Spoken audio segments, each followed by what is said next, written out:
Well, I have described it as a freeway in terms of what it's going to allow through. This is at the quantum level as I view it, and I view it in terms of a stable portal that will exist for only picoseconds of time. But in a quantum state, that is an enormous time frame. And I believe that they are going to, or their goal is to open a stable portal that will remain open long enough to allow digital information to come through. Okay. Now, what kind of information? Because remember, the Nazis had their Thule Society, and there were rumors of all kinds of seances and the Vril Society. The Vril and all that. And then we go to California, and we look at Hubbard, and we look at the guy JPL. who created JPL, Jack Parsons. And we look at the Babylon working, and he was trying to invoke Horus and all that. This is all without, as that great line in Forbidden Planet says, from Walter Pidgeon, without physical instrumentality. What happens if you create a CERN device, a $1 billion device, that can do this electrically on command, and you put a whole bunch of sensitives, ESP type people in the middle of the ring? What information could they get from where? Well, let me go into the woo-woo world of speculation. That's what we're here for. Okay. Now, this sounds pretty strange, and I can't necessarily back it up, but just from the peripheral things that I've looked at in terms of, you're talking about Shiva, et cetera, we look to the worship of Saturn, the black sun, the black cube. If we look at the physics that are involved, look at the North Pole of Saturn. Saturn has what I consider to be, let's say, naturally, in quotations, operating at the North Pole, a synchrotron particle accelerator. These are contra-rotating clouds of high-energy particles. You know that generates synchrotron energies. It also creates your torsion field and your toroidal shape. The theory that I have is that CERN is going to create electrical Birkeland currents to reconnect Earth with Saturn, because they're trying to recreate the relationship of Earth and Saturn as existed in mythology, which is called the Golden Age of Kronos being Saturn. Right. And I'll stop there because I try to make my answer short so you can jump in. But I think they're trying to reconnect with Saturn to unlock and tap into knowledge that is contained within the black cube, the tesseract that's represented at the North Pole. And they are... Wait. And you say the black cube, what black cube at what North Pole? Well, from what I have read, there appears that a black cube, much like a computer cube, resides within the gaseous body of Saturn, and it is created and generated by the energies of the North Pole synchrotron. So are we talking about Earth or Saturn now? We're talking about Saturn. Saturn, okay. Now you're familiar with that Saturn, of all the planets in the solar system, has this incredible hexagonal ring surrounding its North Pole, right? Right, that's what I just described as the synchrotron particle accelerator at the North Pole, but it's naturally occurring.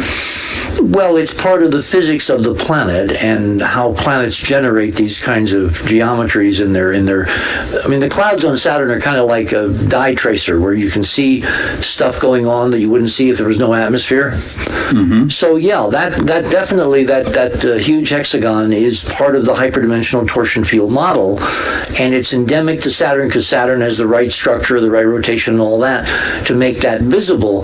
But that physics operates anywhere if you set up the right technology. So that brings us back to CERN. Yeah, I would venture to say that if you looked, for example, at the northern pole of our sun, with, as you say, the right technology, the right instruments, the right detectors, we would see the same thing occurring. Oh my God, how did you know, Tony? They did this years ago, but they don't have the resolution. It's called helioseismology. They're looking basically at sound waves inside the sun, like sound waves inside the earth, earthquakes, solar quakes, whatever. It's called helioseismology. etymology, helio from helios, from the sun, the Greek, which, by the way, is the counterpart of Horus.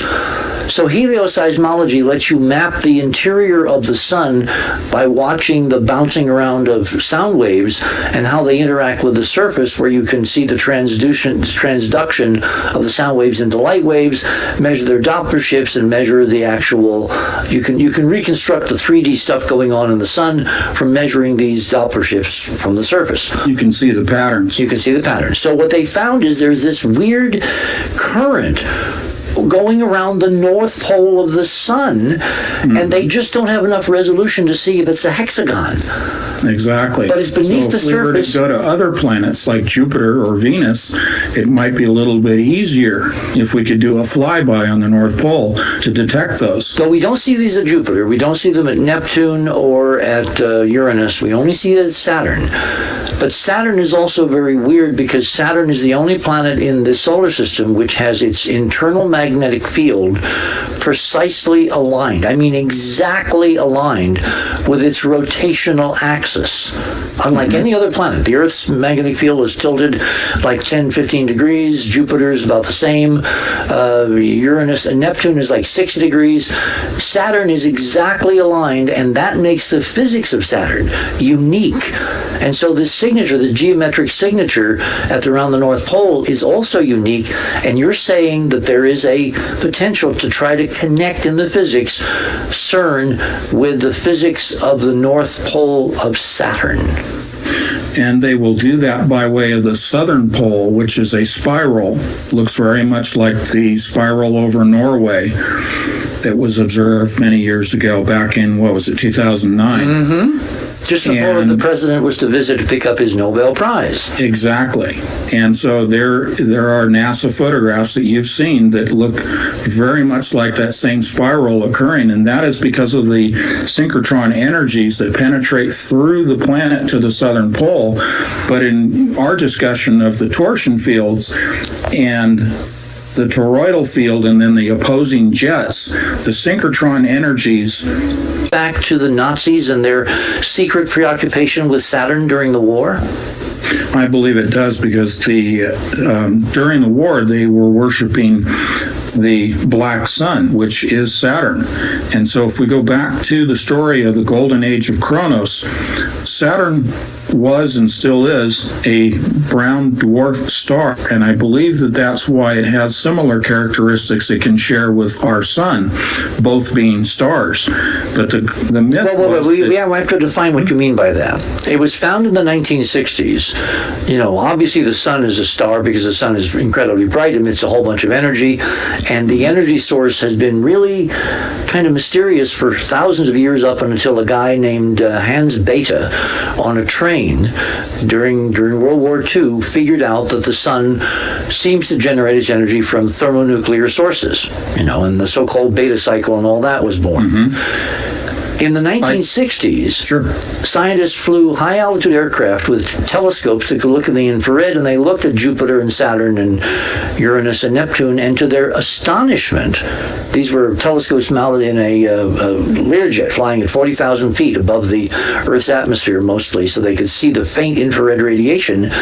These planets were all glowing in the infrared like they were miniature stars. Now, the classic definition of a star and a planet was a star generates light and planets reflect light. Well, this in the 1960s was a real stunner, because now we have planets that are generating light. It's not visible, it's in the infrared, it's heat, but they actually, each of these planets, except for Uranus, which is about break even, each of these planets, Jupiter, Saturn, and Neptune, are emitting more energy from inside than is coming from the sun. So then the question is, where is the energy coming from? And in our model, that gets back to hyper-dimensional torsion field physics. Sorry for the background there. No, that's good, and it ties into the electric model of the universe, in which all of the planets and the stars, essentially the entire universe, but let's focus on our solar system, that they're all electrically connected anyway, and they're drawing their energy from the plasma that makes up what in the parlance of science today they want to call dark energy and dark matter. But really, the void of space is not a void, it's not a vacuum, it's comprised of ionized gas in the form of a plasma, the fourth state of matter. And our sun and those planets are drawing energy from the plasma that's surrounding them.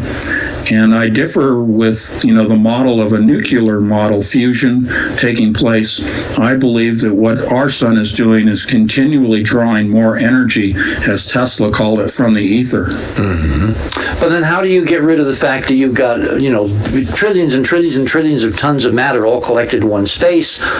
Gravity's going to make that shrink. That's going to raise temperatures and pressures. At some point, you're going to go nuclear in the center of that thing anyway. So what do you do with the nuclear output that has to be there just of necessity because that's the way the universe works? Well, it's giving up energy. We see that with high energy, high accelerated protons, for example, that are coming from the first century. The arcane ritualists that appear to be behind these mega scientific projects, in fact, are not doing something similar, except they're using all the technologies we now have to make a better doorway. Tony, what do you think? Well, I believe that that's exactly what they're going after. And as I mentioned, the director at CERN, and I have his quote here now, Sergio Bertolucci was the director of research and scientific computing. And he said, out of this door might come something, or we might send something through it. They're trying to get into these extra dimensions. He's really admitting it there. Absolutely. That's not even a metaphor, because, in any conventional atomic physics I know, you're not sending something through to anywhere. The 3D matrix, the reality we're in, is supposed to be it. There's no extra dimensions, except if you look at some of the arcane models that can't be probed because the energies we have are too low anyway to get to them in their mathematics. This guy seems to be almost telling it. Well, he is, and interestingly, part of his title is scientific computing. And this leads me back to the tie-in to D-Wave, which, we can or cannot go into tonight. But how complex is the D-Wave conversation? Because I don't think we're done with CERN yet, are we? No, we're not done with CERN by a long shot. Okay. By the way, one of our guests and faculty, I use that term with great specificity, Georgia Lambert, has sent in a couple of interesting items. In the Hindu view, destruction is not negative or bad. It's the destruction of the crystallization. In other words, being stuck, that allows a greater movement of the soul. I think that's kind of, talking about angels and heads of pins, because if you have to destroy the village to save it. Anyway, her second note is that Saturn is called the Lord of Karma, because in ancient times it was the outermost planet and the edge or barrier of the solar system. Thank you, Georgia.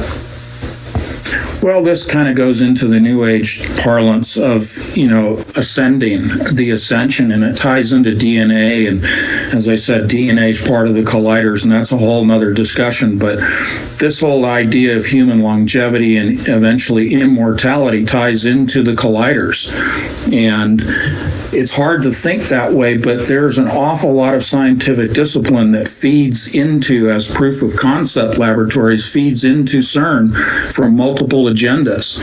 But it ultimately is this whole idea of creating a new race of beings and a new planet. CERN, part of what Shiva indicates is that neutral environment, that white slate, and it's even symbolized in their video symmetry. The white plain of the desert, the playa, represents the terraforming of the planet, the rebirth of a new race of beings and a new planet. Now, wait. You're leaping to a whole bunch of conclusions and not giving us the evidentiary links. How do you get from CERN is an arcane device being used by weird ritualists to conduct ceremonies in the theory that they can connect with whoever's on the other side, Satan perhaps, to the idea that they're going to remake the planet after it's totally destroyed in the image of what?